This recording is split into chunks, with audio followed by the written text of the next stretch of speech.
hi everybody. Welcome to our Governance Made Easy webinar today, titled The AI Playbook, How to Elevate Your Governance. Today we are having a great discussion with our special guests, Helen Van Orten, Danica McLean and Joe Kelly.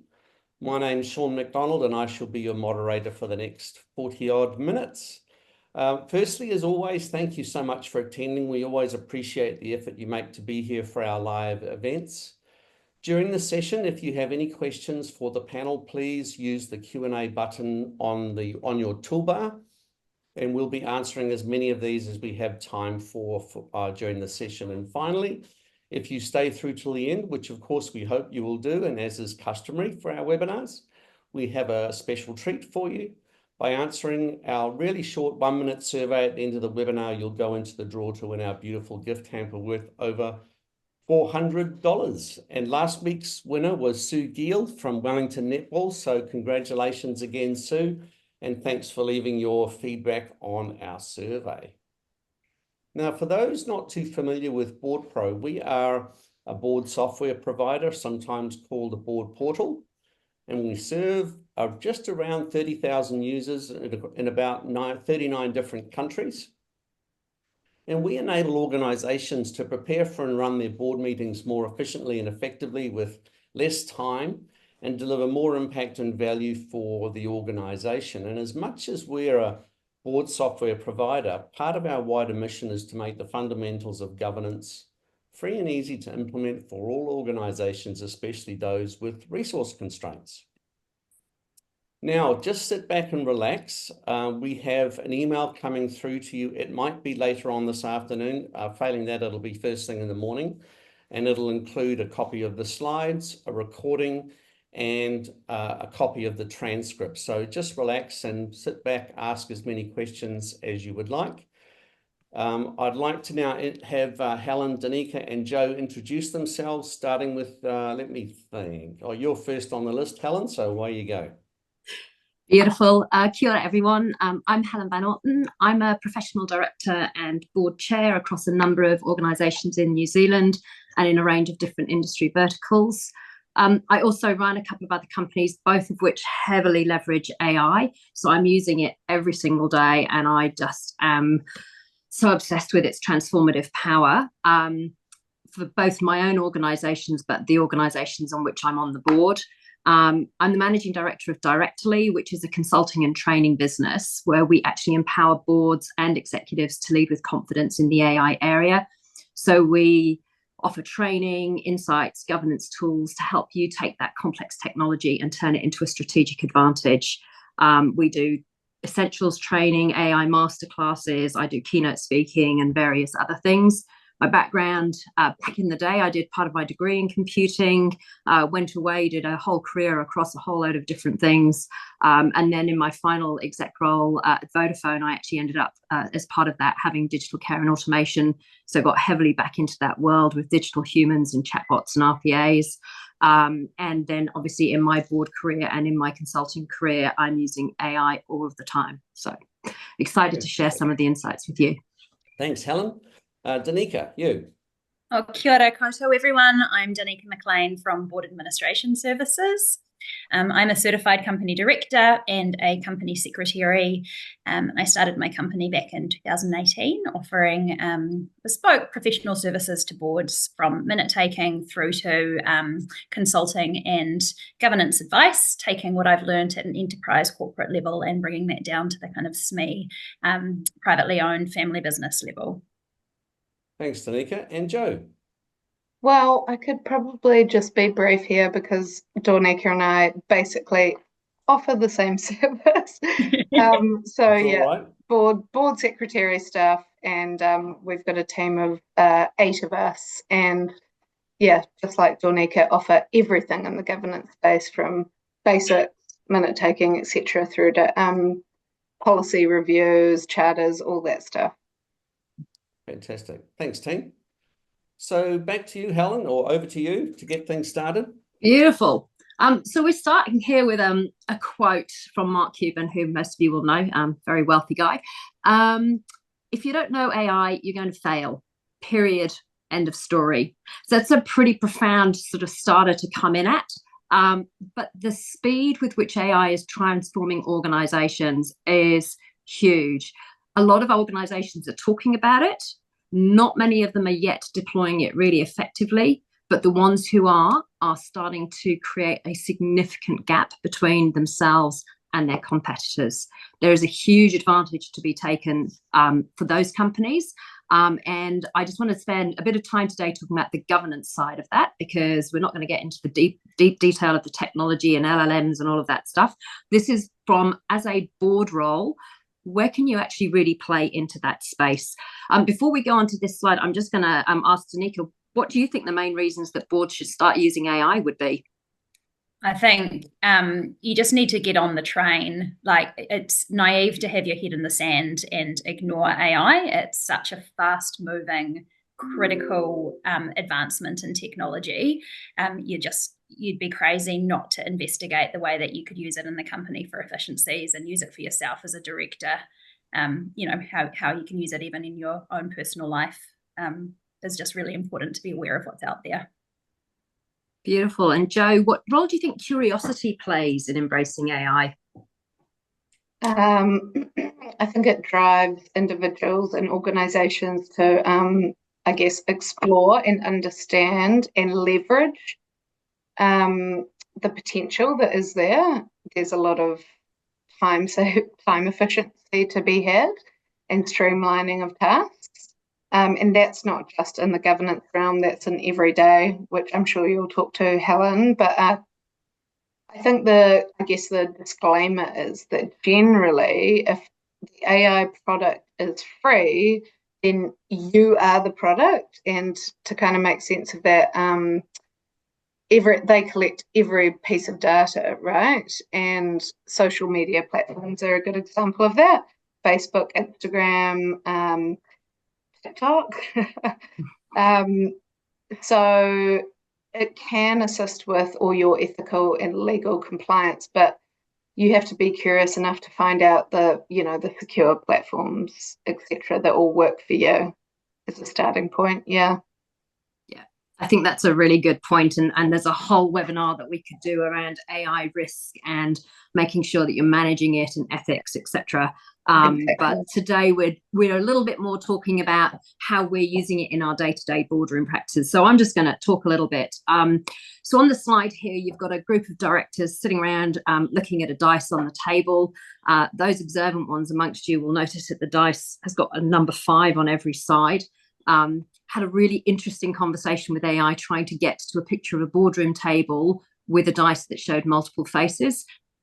Many attempts, we failed. So I came to the conclusion that this is actually a really good reflection of the fact that AI doesn't always get it right.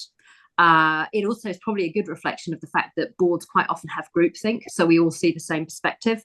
And you'll notice that all of the board members are male. So again, if you think about the training data that AI has, most of it is based on all of the historic imagery it's got, all the historic information it's got from across the internet, and that board diversity probably was not so much a thing. So I did ask it to put in some females, and it put in a female secretary. So I went back to the original image because that just annoyed me. So why have we got a picture of a dice on the table? So I was speaking about AI at a conference in Queenstown 2 or 3 weeks ago. It's a tough life having to speak down there, I have to say. And one of the other speakers was talking about how when you put a dice down on the table, you can see a certain element of the dice, but somebody sitting opposite you can actually see this part of the same dice, but something completely different. And as board members, when we're sitting around a boardroom table, so often we've got slightly different perspectives. And if we've got a really good, well-balanced board, we've got a lot of different perspectives. But there's always that underside of the dice that we can't see. And no matter how well we are trying to be our best selves when we're reading and reviewing board papers, or actually if you're an executive and you're putting together board papers, how do we make sure that we actually get different perspectives? And so I just want to, on this slide, talk a little bit about how you can get AI to become different personas.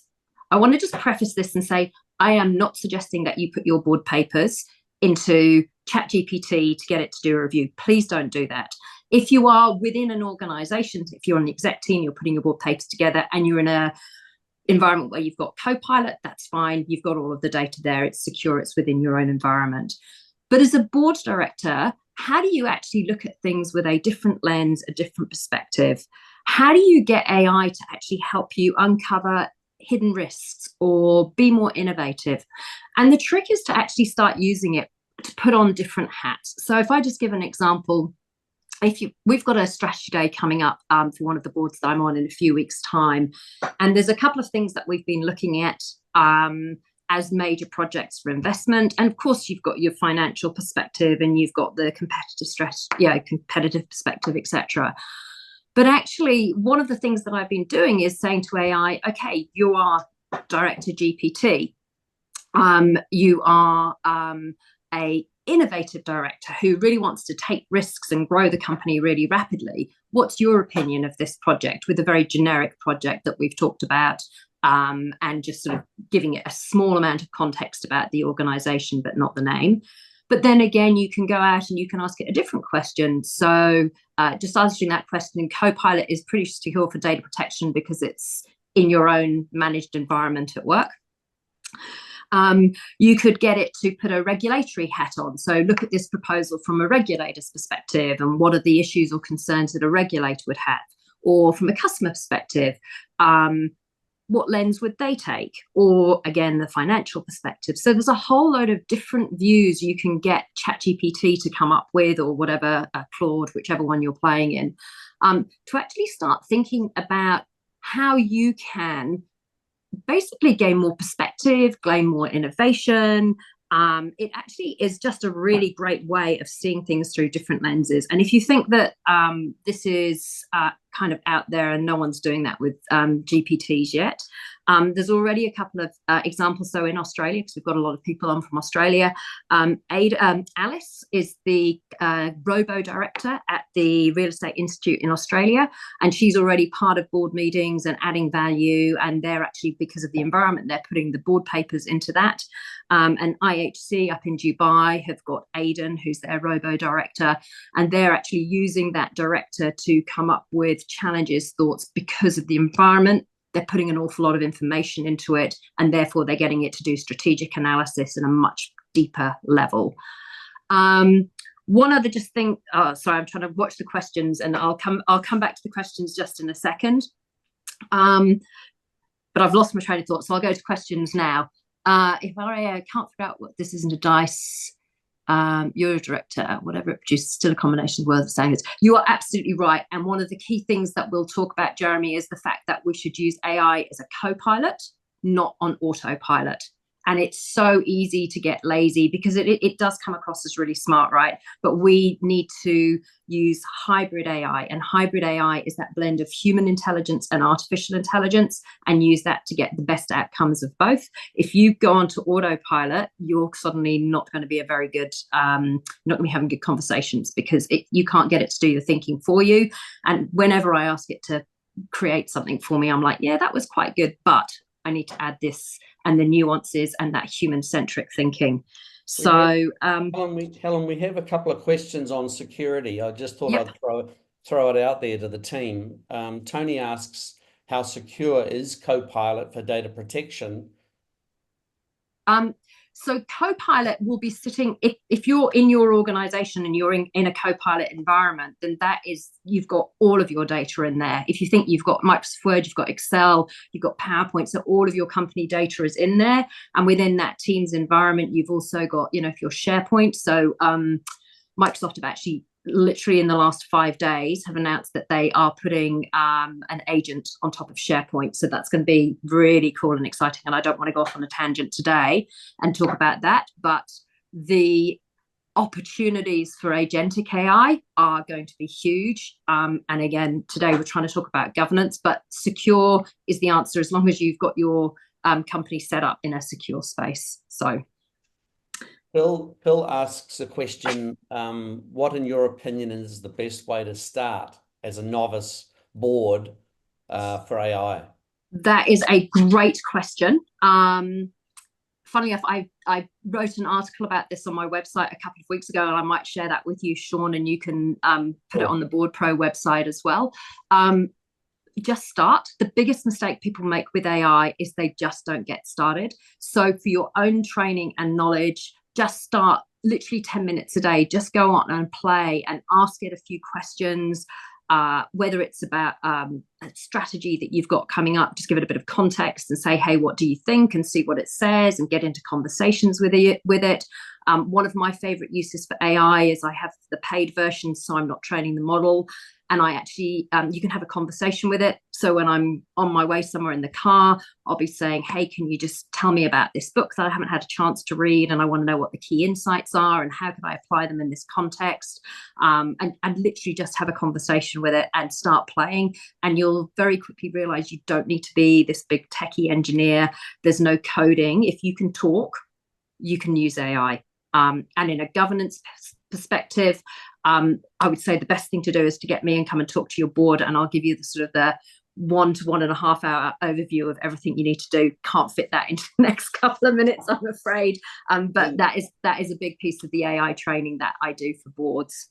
Thanks, Helen. Danica and Joe, with your clients, where do you start? Where do you suggest they start? Joe, you first. Honestly, I would mirror a lot of what Helen has said. So you need good controls and a good framework in place, and that includes a secure system, confidentiality and permissions settings being correct for your whole organization. Otherwise, you'll be somewhat vulnerable. So, for example, ChatGPT, the standard version, everything's collected as data and used. Again, there are other more secure platforms, but it depends what what programs you're running, what you're trying to achieve, etc. Helen might have more insight potentially around the premium version of ChatGPT and whether that's of use, but I haven't used that. I've used Copilot, which is a Microsoft add-on. I think, again, a key thing is teaching your AI system to better process the information. And it's, that's critically successful, I believe, in the medium to long term. But again, you don't have to actually have coding ability to do that. You can just give it really clear instructions. So I think AI at the moment is more described as machine learning rather than actual intelligence. And I think as time goes on, it's going to become more intelligent and able to, solve our problems more swiftly. I'm not sure I agree. I think it's pretty intelligent. It blows my mind, the stuff that it comes up with. And the amount of different scenarios that I've used it in is just huge. But absolutely making sure that you've got that security and thinking around that is really important. Before we just move on to Danica's opinion on that, I just wanted to address a couple of questions. So Susan, can it review an entire PowerPoint presentation and give suggestions? Yes, I'll talk about one of my favorite tools later, which is Gamma, where you actually just say, I want a presentation on this, and within 60 seconds, it's created it from scratch, including all your slides, all your visuals, all your bullet points, and then you can just use AI to refine it. So that's pretty neat. Grant, are some AI platforms better at not hallucinating? Notebook LM is amazing. It is my go-to for all of my content creation because you just put sources into it and it will only refer to the sources that you've given it. And you can click to say, where's that coming from? So there's no hallucinating. It doesn't mean it gets it always right. You always need that human overview to just double check. But Notebook LM is my favorite, and you can even put a whole load of information into it and get it to create a little podcast. So again, when I'm doing board training, I'll do a demo and I'll leave them with a podcast that they can listen to afterwards about their industry sector that's been completely generated by AI. And just to give you an example, going back to that cleverness point, I was doing one for a wineries board last week, and it's even cute in how it phrases it. So one of the AI presenters on the podcast was saying, we're going to uncork some insights, and I'm like, that's pretty cool. It's very clever. So yeah. Danica, how about you? Just adding to that, another great source is Consensus AI, which uses a database entirely made of published research articles. You can go in and ask it questions and it'll give you an answer, and it'll cite all of the articles and research-based documents that it's referencing. I think in terms of what you can do to start as a director, you should be, as a board, challenging management to see how they can leverage AI in the organisation to bring in efficiencies. And I think personally, if you're starting out, just going and playing with it is the best place to start. So when I started, I went into ChatGPT and I got it to write poetry. And you can kind of play with it and you can say, right, I want a limerick about a mathematician on a beach. And it's incredible the creativity that it has. And it kind of just gives you an insight into what it's capable of. And you can then progress from there in terms of what you're asking for and what you can see it do. Brilliant. Back to you, Helen. Beautiful. I think you're doing a great job on answering the questions as we go there. Sean, there was somebody's question about Jeremy. No, AI directors wouldn't have voting rights, and I wouldn't be going there anytime soon. So I just want to quickly touch on AI as a director in this one. So it really answers some of those questions we've had in the chat about where does AI play and where do you play. And on the next slide, we'll talk a little bit more about how you get AI to do a bit more, how you behave a bit more how you want it to. But as a director, AI can uncover blind spots. It can help you frame questions. It can look at unintended consequences. It can challenge your thinking. It can, we all have our biases coming into things. It can help neutralize that bias. That's great, but you've got a really important role to play as well. You're making sure I'm interpreting this. I'm deciding what we're actually doing. I'm balancing that perspective, which might be words on a page. It may not make any sense. It may make a lot of sense. I'm putting things into context. I'm using that human intelligence to combine with that AI to make sure we're getting the right outcomes. And if you think about the role that AI can, all these questions about the different apps, I've got a slide on those later, so you'll be able to find all of those. So don't worry about them. I'll come back and cover all of them. AI can play 3 different roles. It can be a strategist, it can be a creator, and it can be an assistant. And I think when you're first starting with AI, you very much use it as an assistant. So literally just helping you with some of those practical manual tasks. And within your organization, there's going to be a whole load of people using it as an assistant. So shadow AI is a real thing. So this is where you may have even put a ban in your organization, or you've been silent in your organization about your guidelines for AI. Doesn't mean people aren't using it. And one of the things you need to do early on as a director is actually understand where they can play, understand where people are actually playing in the AI space. So if we just sort of talk on that one, Jo, how are you seeing AI uncover blind spots in terms of these types of different areas? I think it is helping to do things that might take you a long time to do, such as writing a policy. You actually have all the templates in place, but it would take a really long time to go through all of that. And then also you've got some practical experience and some nuances of the organization you're working with. And if you plug all of that with good instructions into an appropriate system, you basically then it streamlines time, right? It makes us more efficient. Then we go through and obviously edit it, then check it, check again for a few legal and ethical compliance elements, but otherwise it just provides massive efficiencies. In terms of actual blind spots, it often uncovers things that you didn't think about, which is great. And you can, put your specific sources in, as in this is the best practice governance code that we want to work with, which is not necessarily New Zealand NZX code, and there are others. So you can really enhance things like policies, etc., all sorts of things. Beautiful, thank you. And Danica, have you seen on this sort of area, have you seen any pitfalls where someone's relied a little bit too heavily on AI? Yeah, there was, when it first came out, there was the case in the States of a solicitor using AI to review all of the documentation and write basically the case that they took to court, and hadn't checked it, hadn't sense checked it, and went to court using this information. And it was it had made stuff up and made assumptions that weren't true.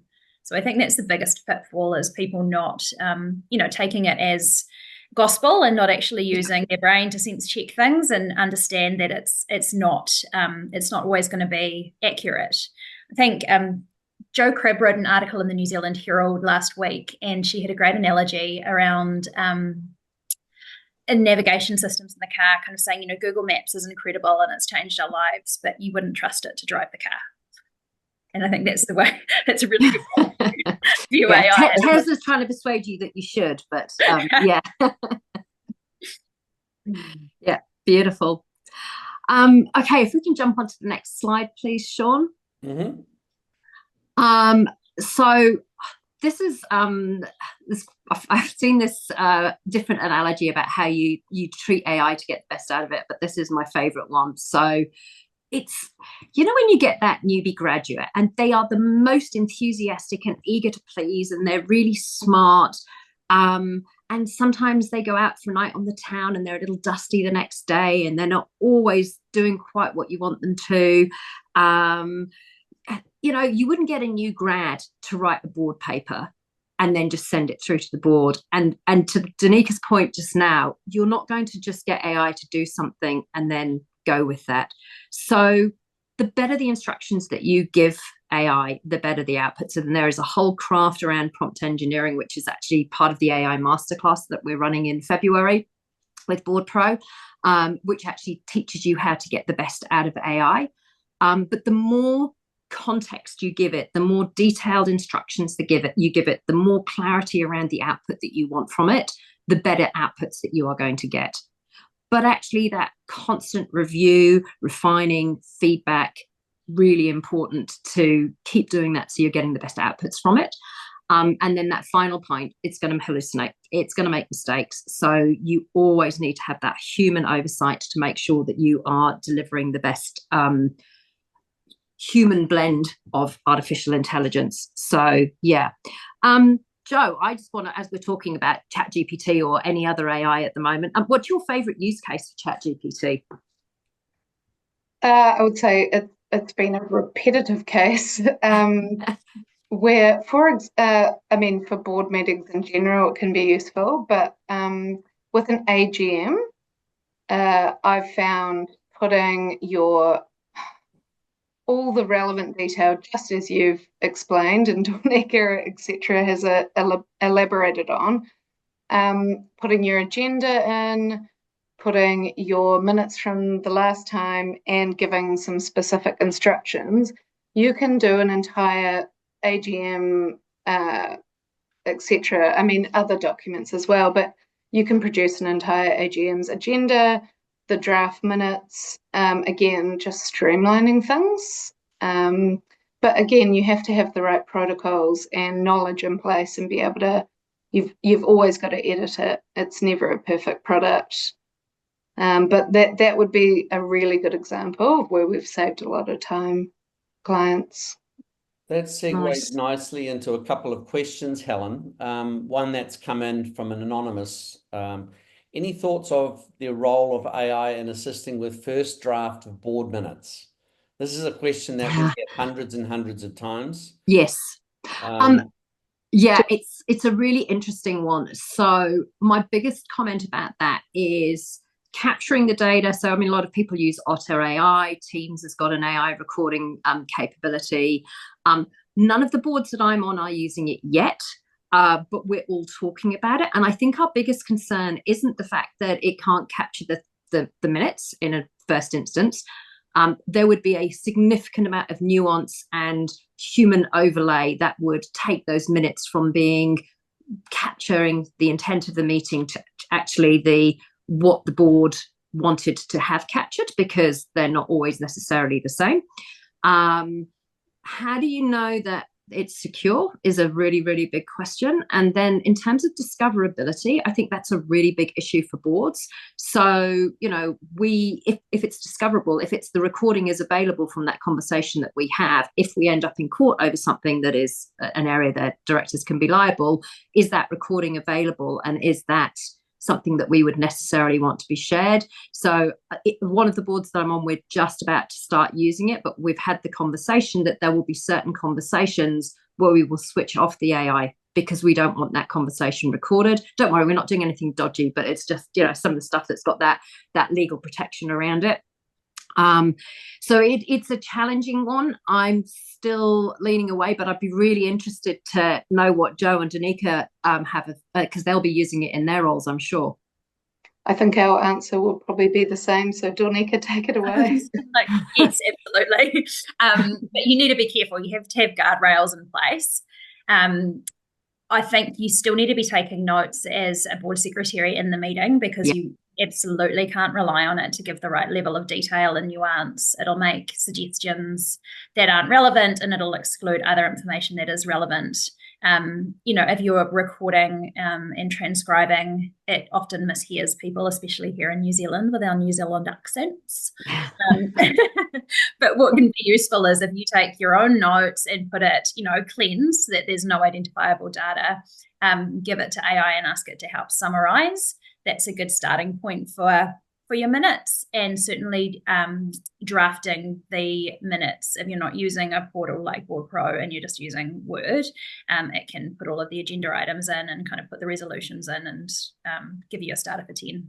Yeah, sorry, I just also would add to that, totally along the same lines, is that it does give you a full transcript normally, which is obviously not that great to work with, and then it gives you actions normally, and then you can kind of cull. But we primarily use Otter AI, and I think Danica does too. But what it also does is allows you to go back to the recording for that specific part of the meeting with the transcript, and so you can re-listen to it without having to scroll through, for example. But also a massive limitation is, like you said, Helen, that a lot of boards don't want to be recorded, and so you also have to have really strict protocols around that, which Danica and I have spoken about quite a lot. You know, you've got to delete the recording as soon as the minutes have been approved, for example, is a good practice, and really delete it. Yeah, just basics like that. Security. And with Otter AI and Fireflies is the other one that I like to use. They're all paid subscriptions, so they've got like a kind of high level of security is embedded in those paid subscriptions. We're not just throwing things up. Don't go for free stuff. No, don't. And always pay. Danica, what are the typical costs involved in a subscription for something like Fireflies and Otter? I think it's about $25 a month for a single-use license. I think being 40-ish NZ or something, doesn't it? Yeah. You're extending it to your team, and I think you pay, you scale it up. The price increases as you scale up, but for an individual user. Thanks. Back to you, Helen. Beautiful. If we can go on to the next slide, because I'm conscious that we've had a few questions about the different tools that I used. So look, ChatGPT or Claude, people have personal preferences, and I just couldn't fit all of them on the slide, so I should have probably put it with a one or the other. They're both really, really similar. I use that every single day for a whole range of things. And I'm trying to think what I've used it for this week. Okay, in the last week, we've been putting together a different board and another strategy day. It's that time of year, unfortunately. And I'm chair of the board. And so I was just trying to think, okay, what are the questions that I want the board to be thinking about? What's the competitive landscape looking like? So you can literally go onto it, and I'll show you a quick demo of that after I've finished talking. And you can get it to do a competitive analysis, and it won't be perfect, but it will be pretty good. I said, these are the sorts of areas that I want the board to be thinking about. Can you draft me an email in that role as a creator to the board saying, think about these things? And it, rather than me having to sit there and type out the whole thing, it wrote it, and it was 90% right. So I just had to go in and tweak it and change it and send it out. So really, really quick, useful. I use it for everything every single day. Again, a personal example, I had an MRI the other week, and I put these results into ChatGPT and said, please explain what this means. Okay, now explain it to me as if I'm a 10-year-old, because it came out with a whole load of medical jargon. And then I was like, okay, I understand that now. Great, thanks very much. Gamma is the one that I use instead of PowerPoint, so I would never start a presentation from scratch now. Gamma is amazing. Again, the better the prompt, the better the output. But you can get it to write a report. You can get it to create a PowerPoint on any topic under the sun. You can add slides.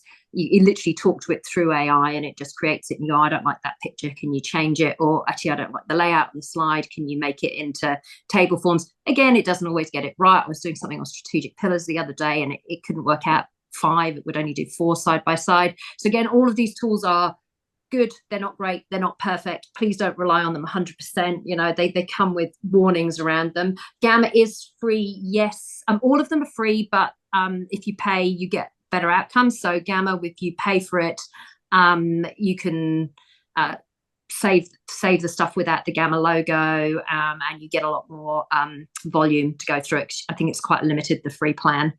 Notebook LM.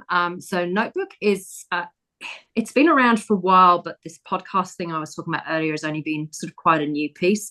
So Notebook is a RAG model, and that basically means that it's grounded in the data that you give it. So you literally go, there's these 15 research articles that I need to read in relation to whatever it is I'm doing, or I'm writing a paper for the board on what's going on in the world.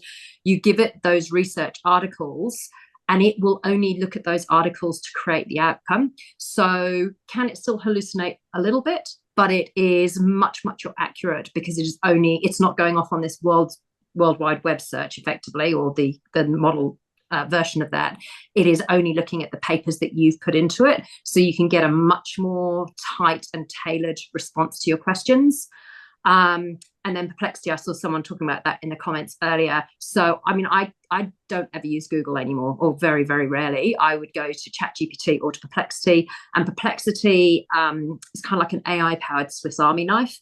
It just gives you all the answers around everything, and it quotes all the sources, and you can click and go back to the source article. My counsel with that is you can go down a rabbit hole, because it always suggests a whole load of other questions that you might want to think about, and you suddenly realize you've been half an hour in there and you haven't come up again. So just sort of moving on that, Danica, what AI tools are you do you want me to do the demo quickly, Sean, and then I'll ask the questions? No, carry on. Okay. Danica, what AI tools are you using in your wider practice to manage life? I'm using ChatGPT almost every day. It's so fantastic. You can give it personas. For example, you can ask it to act as a registered nutritionist, and you can ask it nutrition advice, and it'll basically have a consultation with you and provide meal plans and suggestions for ways that you can manage your health. That's just one very specific example. Our kids use TutorMe, which is a GPT issued by the Khan Academy, and it's fed all of the different curriculums. So the Cambridge curriculum, for example, if you've got kids doing Cambridge, they can go in and they can ask questions about subjects, and it'll act as a tutor. So it doesn't give answers. It asks probing questions in return, and it challenges their own learning, it's absolutely fantastic. I use a product called Motion to manage my calendar, which is really good. Yes. Yeah. And upload your to-do lists basically, and it looks at your calendar and what you've got booked in, and then it slots in all of your tasks that you have to do throughout the day, and basically acts as an executive assistant to say this is what you need to do by when. And if your meetings change, it just automatically reshuffles things, so you don't need to think about that. It does it for you. And it's similar to Calendly in that people can book appointments with you directly through a link that it provides, and it finds time to slot in for you. I can keep going. There's lots out there, but not just questions. Okay, I'll just very quickly do a ChatGPT. It's literally just a screen recording of a version of it that I was doing the other day. So have you shared the screen to me? So I'm on the board of a winery company, specializes in doing this. Please, can you help me identify a set of main competitors in the local wine making industry? So it's gone in and it's given a whole load of different wineries, and you're like, okay, that's great. And then, okay, well, that's quite an interesting group, but what I want to do with this, I want a high-level competitive analysis of these key players. I'm going to want you to go to their websites. I want you to find out all of this information about them, whether it's marketing strategies, strengths and weaknesses, user experience, how sustainable are they, et cetera, et cetera, et cetera. And then it will literally go through in 60 seconds, and it will then create this table giving you that overview. So if you're doing a presentation for your board and you've got to put a competitor analysis in place, you'll want to go back and you'll want to check that this is right. But that saves an awful lot of legwork. And the comment I was making earlier about shadow AI, people are using this in marketing, they are using it in research, they are using it just about everywhere. And hopefully that's come back to us. And if you haven't got policies around it, and you don't know that they're doing it, they're not going to be telling you. They're not going to be telling you that they've saved 30% of their time and they're now just sitting on TikTok for the rest of that day. Or maybe you're just giving them so much work, it's their way of coping. But yeah, ChatGPT is incredibly powerful and really helpful. Do you want to just pop onto the final slide, Sean, because then I can just ask Jo, yes. What AI tool have you found most valuable? Because we just didn't get to that. So I have found Otter AI the most valuable, our team has, and that's because minute taking is quite a big portion of time, often, or it can be. So like I said before, you can scroll back to the parts of the transcription, etc. For example, we work with a district council, and their minutes have been in the past 150 pages. Oof. Many resolutions, has to capture each councillor's vote, etc. And because it's all public, why not use AI, right? So that has been an epic time saver in that client in particular. Beautiful. I guess I'd just also like to just make that comment on your last slide that you know, it can produce, so for a board report would be a good example of what your ChatGPT example produced. You can't, there's always nuance to business, and you know, unless you spend forever giving it really specific instructions, and then still it's not gonna. You want to also be a human and actually have some input into the process. Exactly. So I feel like it's either a really good starting point or it's a really good testing point at the end where you find different things that you might not have thought of. So yeah, there's always limitations, right? Beautiful. Thank you, and agree. So I'm just going to super quickly summarize key things you can use AI for as a director: rolling the dice, giving yourself new perspectives, use it, treat it like a new hire. Don't trust everything it says. Be slightly cynical and be careful when you're using it, and make sure you're not training the model. Pay for it. And, you know, I think Danica said it earlier, explore, play, spend 10 minutes a day just doing different things. If you want to know more, there's an AI masterclass in February, training for boards. There's a whole load of stuff that you can get, or come to directly and we can help. These guys are amazing in terms of the company secretary support that they can offer. And at that moment, I think I better hand it over to you, Sean. Thank you.